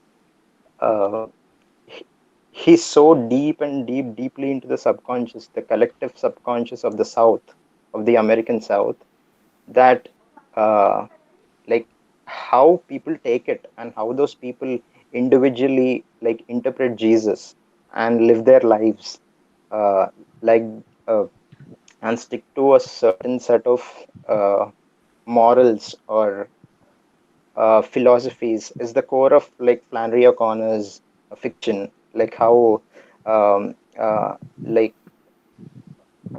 them coming you know just give me a second. Yeah, it's about sin, and it is about sin. It is also about redemption and all those things, and uh, the I mean, what kind of like, if I need to compare this kind of thing to someone else, some other artist or some other writer, I'd say maybe Dostoevsky. To like yeah, Dostoevsky, because uh, he also deals with these kind of questions, like you know uh, what kind of questions, like uh, Like, the nature of uh, you know uh, everything like everything moralistic, and everything all things moralistic, like what are morals, and how do you like move through this world, like you're like, born and you're going, what kind of a life are you going to live? So that is the like, biggest question, that is at the core of this. It might sound really like cliched, but it's impossible to talk about this novel, like talk about this novel and convey the idea like 100%, because it is so like esoteric. Like even if I go by the actions of the characters in the novel, like you would uh it would completely make no sense. Like it would uh, like uh, uh, yeah, and uh, yeah, he comes in contact with a blind preacher and his daughter. So so early in the novel, and he tries to like provoke the preacher, I mean, like provoke him, because now that he's on the path of sin, like he wants to see how Jesus would react to this. Like, um, given that guy a like is a symbol of uh, you know, all things correct, like all things right. So that doesn't happen. That doesn't really happen. No, uh, because those people turn out to be actually worse. They're just doing it as a a performance. Whereas he doesn't believe in Jesus, but he actually cares about these things, like these big questions of life. So that is where the the friction comes from, like in this narrative. And uh, like this is about a person testing his philosophies, like going into the world and testing his philosophies, uh, and finding people who who like take interpret these questions in different ways, yet they don't want to admit, like they never admit, like what the true intention behind their uh, you know um, uh, religious affiliations are. Like, um, for example, that second protagonist, whose name is Enoch, he's completely, he's a really really disturbed soul. Like he has an abusive father, and he throws him out of the house, and he spends some time, like a decent amount of time in foster homes and with other guardians as an adopted. And he develops a really really esoteric atavistic kind of you know uh, a religious philosophy himself, just sitting in the room. Like he has like today by 6 p.m. I need to be at that place, and that somehow is somehow like a very very religious act for him. Like uh, like so he feels that the wise blood which he has inside him, uh, it it directs him into these like it motivates him to do perform certain actions, like in the physical world, which are not really defined by like a Christian, like a Bible, or any kind of Christian teaching or anything, but it's a very atavistic, like almost like pagan type of faith. What O'Connor does is she contrasts all these different interpretations, and and just like zooms out a bit and makes us see the irony of all these, and Hazelmout's struggle like with these people, and also like with the lack of a direction, like in his life, like whether actually there are no material problem, like he can actually live. So he's getting money he's getting pension money from the army, and he's also he's perfectly fine. There is no problem, he has money and everything. But this is what makes him like his life miserable. Like he cannot sit still. Like he wants answers, and he starts this church called the Church Without Christ, which is basically an atheist. Uh, I think he goes to places like movie theaters, and he mm, gets onto the top of his car and starts preaching, and just preaching to people come out of the movie theater and public places like that. And he tells them um, his speech or whatever runs along the lines of uh, like if you want to know the truth, like there is no Jesus or there is no redemption. If you're waiting for redemption, you're a foolish person. So just come to my church. Like if you're not interested in the truth, just walk away, because walk away like the rest. You can just walk away. So he doesn't give them any principles or something like the commandments or something, but he believes that there is nothing I can tell you. There is nothing. There is no place to go. Wherever you are, that is the place. So somewhat like Eastern. Uh, I don't know if O'Connor is taking a dig at like Eastern philosophies and all that, or I'm not sure about that. But he uh, um, uh, tries to follow a version of you know religion that is stripped of all its you know foundation and rules and rituals and all that, and that kind of a thing.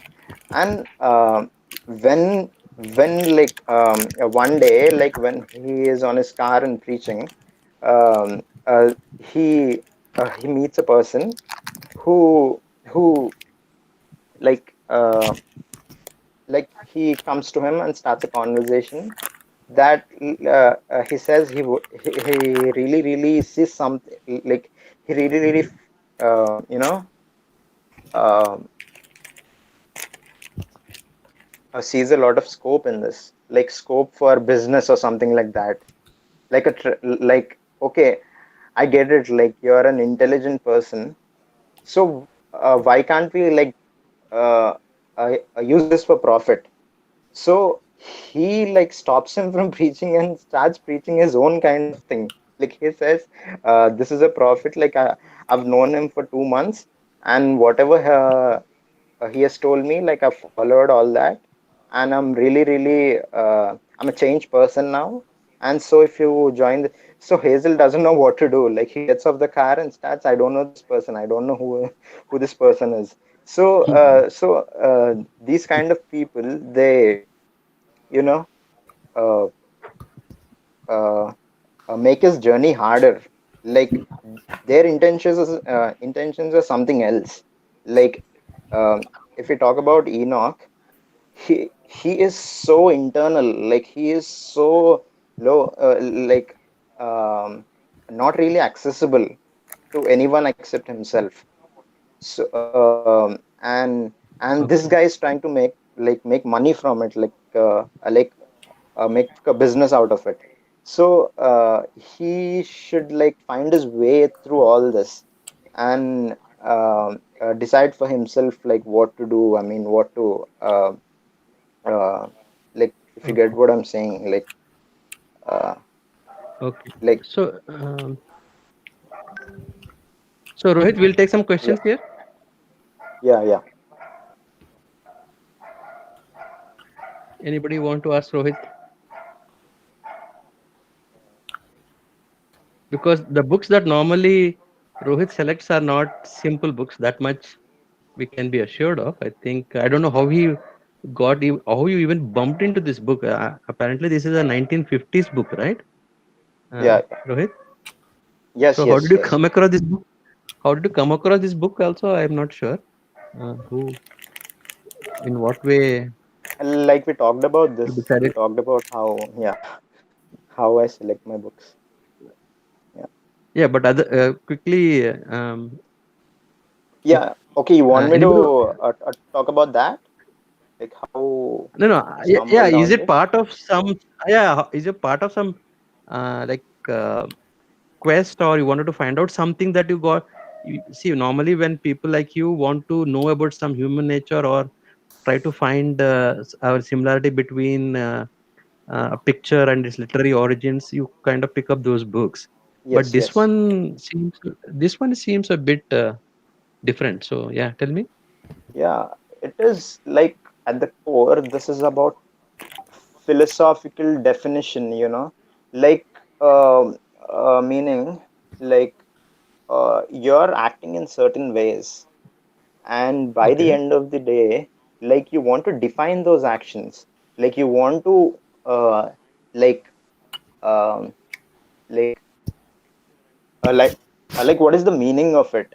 So that attitude, like I was searching for literature that deals with protagonists who are really like uh, introspective and really esoteric. Most importantly, like esoteric in the way they live their lives, and that naturally I didn't like decide to like um, like this has been in my reading list for a while. So Okay. and Southern American authors are generally like that. They're like they're from a rural, they come from a rural kind of thing. They're mostly as opposed to North Conservative. Americans, yeah, very conservative, and living in a village and living in like homogeneous neighborhoods and all, in homogeneous Uh-huh. towns and all. You get to like Right. see the world in a very very idiosyncratic ways, like in very very idiosyncratic ways compared to a city. Like you go to a city and people Uh-huh. are without realizing they start acting uh, like acting like consuming the same things and thinking about the same things and reading the same books and everything. So that is the line between southern literature and the literature that gets written in like You want to do big Other ABCD? in the parts. urban areas. Okay. Yeah. So Right. Okay. nobody defines that more than like nobody I mean contrast that more than Flannery O'Connor or like Okay. if you want, yeah, Mary Hood. yeah. Mhm. Mhm. But I think her main hook is atheist church. Uh, uh.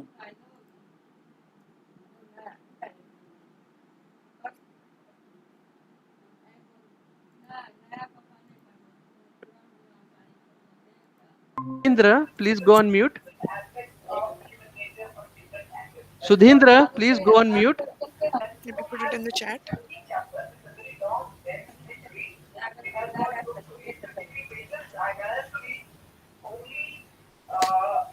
Okay. As a Okay. host, I muted him. Go ahead. No worries.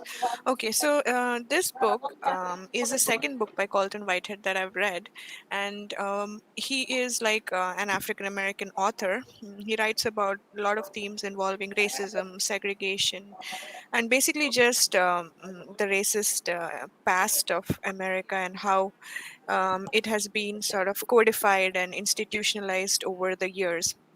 Um, the last book that I read was The Underground Railway, and that was like a sweeping novel, right? It swept through a couple of generations, and there was a slave who Slanting line, escapes, and yes. how she just travels across different states, and how they try Slanting. to kind of get out of the whole See, clutches of standing is straight, racism and segregation tilting and try is to make a life for themselves. anything in between is called But slanting this one line. is slightly smaller than that book. See, It's this a is short read, around 200 pages only, but slanting line. also a very difficult book. This So is this is slanting line. based on a true Yes. Half a standing, place, or this slanting line. place was called it was a state-run Half standing line is institution, called correction institution for boys in Florida, slant. and it operated from the Tilting 1900s to line. 2011, This is tilting. and where it was shut down after an inspection, and mass graves of boys have been discovered under this place, So right? you can So this press Nickel on the Academy is sort of a fictionalized account of this particular school, and it भगवान is डाके ज्यादा set बंदे also in 3 4 Florida. 5 The main अरे character जट्टे in Kanda this से तीन is बनाने like a boy, teenage boy. His name is Elmwood Curtis, जट्टे कंडा से and अरे ना का तीन he बनाने से is 18 sort टा of 6 टा 20 से तो 7 टा he his both his हाँ parents are dead, and he was raised by his grandparents, and all the typical aspects of like a black person growing up in those days, like the 60s or 70s, have actually ring true for him. His father was incarcerated, yes where he dies, and his grandmother used to work scrubbing toilets or to take care of him and all. But he's like a nice boy, right? He has this Martin Luther King tape, and he's kind of listening to that and to the speeches, and he's not allowed to listen to any secular music because of his very religious upbringing. And he aspires to go to college, right, and make a life for himself. But he makes a wrong move in that he finds so he's from Tallahassee, so he finds this night school or this class where they're giving like college classes, and he hitches a ride with a guy who apparently is in a stolen car. And at the time, one of the rules was blacks cannot travel in cars, and he was like a passenger, and he was caught, and he was shipped off to the Nickel Academy. And Elmwood kind of decides that he's going to serve his time, and he's not a boy who requires correction. That's one of the things we need. He's really a nice person, right? And he has really good morals and aspiration. So but he still ends up there, and there he befriends like another person, a young man called Turner. And Turner is more cynical as opposed to him being more optimistic, right?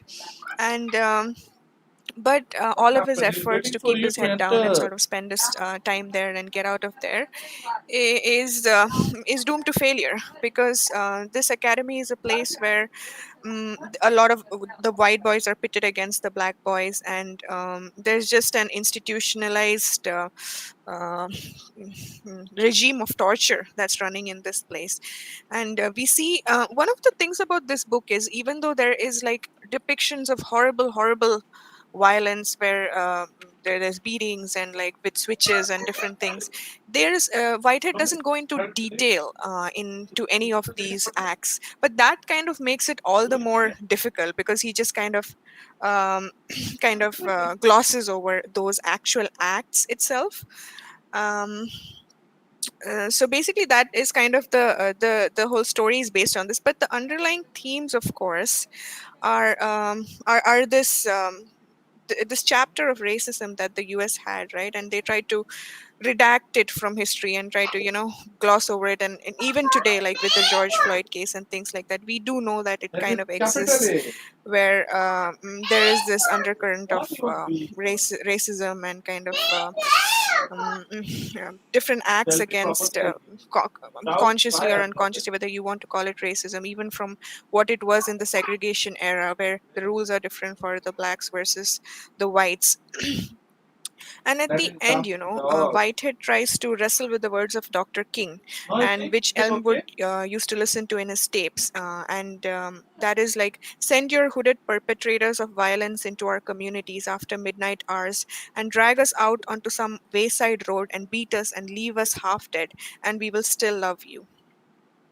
So basically, this book is just about that whole story, similar to his prior book, and I definitely say that it's and he's one of the really promising writers, and I would actually go back and read even.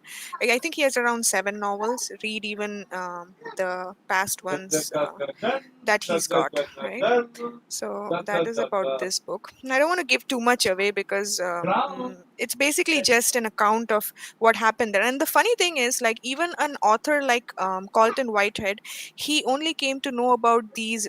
These graves were excavated as early as 2014, right? And there were around 80 bodies that were discovered. Even he found it out only around later, around 2014 or 15. And so then what it goes to show is that there are actually so many such things that are like not yet uncovered, like acts of violence that have been just covered up and not come to the forefront.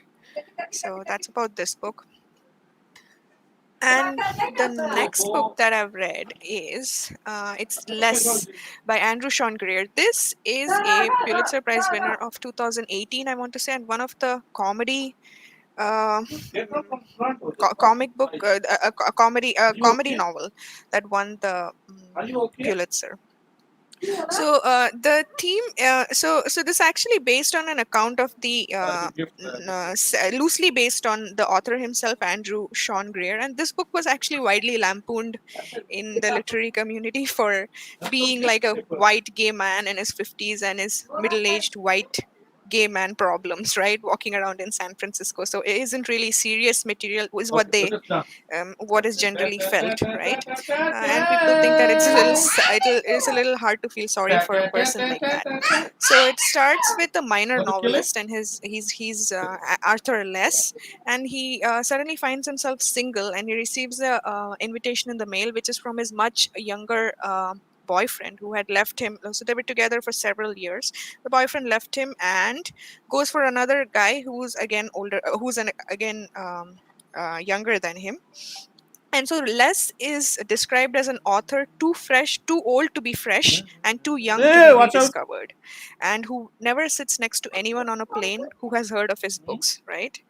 And then the younger man who he was with was a son of his arch enemy, and he of course announces his engagement.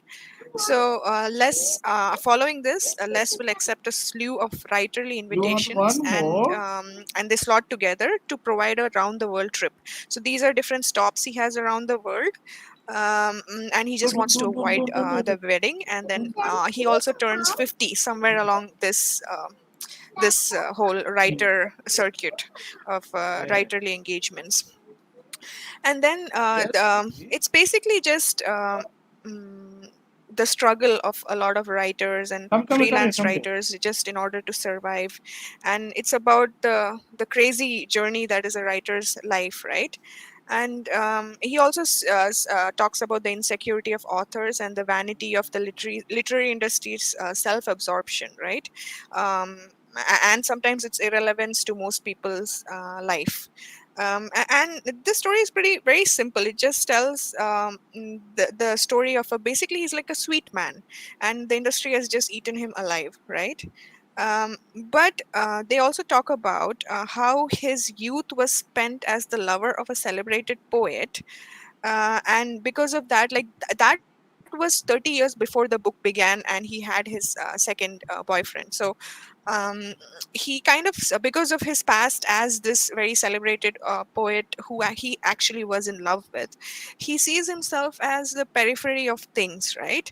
And he never sees himself as the main guy, right? And different events that has happened, from New York, where he has like a humiliating incident, to Mexico, where he has to take part in a panel discussion about his former lover's genius, the famous poet that he was with, and he somehow finds himself in a panel that talks about that person. Then he goes to Italy, and Germany, and like different scenes of like different countries. The imagery is really good. And then you talk about then he goes to Paris, and he's in a desert in Morocco, and then he does some food research in Japan, basically, and he goes to an Indian writing retreat. So it's basically covers a lot of countries and what he does everywhere, and how it just sort of all ties together.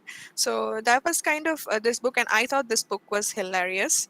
And the author did like a really good, and I do like self-deprecating. There's like a tone of there is a tone of like sadness, but also most of it is like self-deprecating, the humor. It's like a little bit of a satire too in the way that he depicts this story.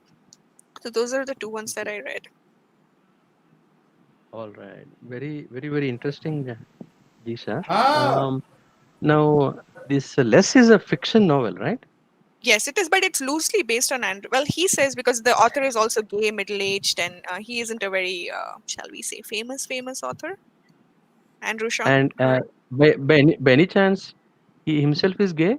He is. And the character also is gay. So probably Uh-huh. 70% is autobiographical, and he must have Well, acted. yes, you can say that. So even in spite of being a gay book, right? There are some women in the books, and then there are some men, and the author is gay. His friends are gay. He's in San Francisco, which is like a primarily gay community. Well, not primarily. Like there's a lot of gay population there. So yeah, there is a lot of.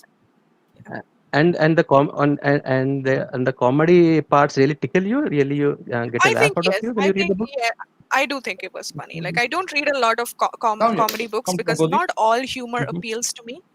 But this one did. Have you read Chetan Bhagat, the famous comedy writer in India? Yeah, no, that's the best. That can't compare.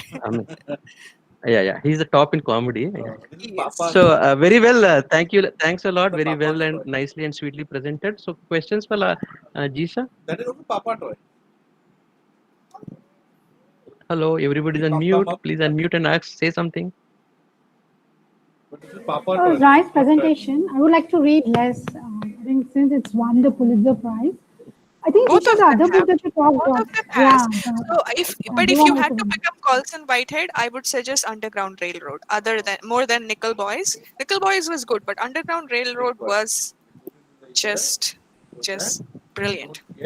Awesome. Okay, Underground Railroad. Okay. Yes, he won his first Pulitzer. He won two Pulitzers now. One was in 2016, Wow. and this one 2020. And he's like an African American author, so and his books are. I mean, I think they're great. Okay. All right. If Swapnil, I think we are well past the 1 hour that we thought we should allocate for this. So there's no more. I think things to be said here. All the non-speakers have left. So we tried a different format. I'll discuss in the core committee. I think I like this format, but then we have to fine tune it and time limit a bit more than and know the I think technical we have to controls do of the. time management. Yeah, and also and also know this tool also better. Yeah, this Google Meet tried that we tried. Something was not working. But I think Lost some minutes we, there. right, but overall, I think we have to kindly strictly follow the time limit because we just can't go All right. out of the Long time because everyone time. should get a chance to ask a question to the speakers. And so what happens is I when agree. people start at the beginning, people take their own time and like most of the time goes out in that. And when it comes to the last person who's about to present, that person doesn't get much time. So I think it's very unfair. That way. Right. Towards the end, also people also leave and then it affects the time. We will manage it better. And Jisha, send me Ken's WhatsApp number to me directly. I'll add him to the group. Okay. Sure. And with that, we'll stop here and enjoyed the talks, guys. Really good job, Sudhindra, Mani, Sirisha, and Abol, Rohit, and Jisha. Bye bye for now. I'll close the meet here. Thank you Thank you. and good Thank you. evening, Thank you, good day. everyone. Thanks. Thank you, Bye. Mehboob. Respond. Thank you, Thank you. everyone. Thank you Bye so bye. much.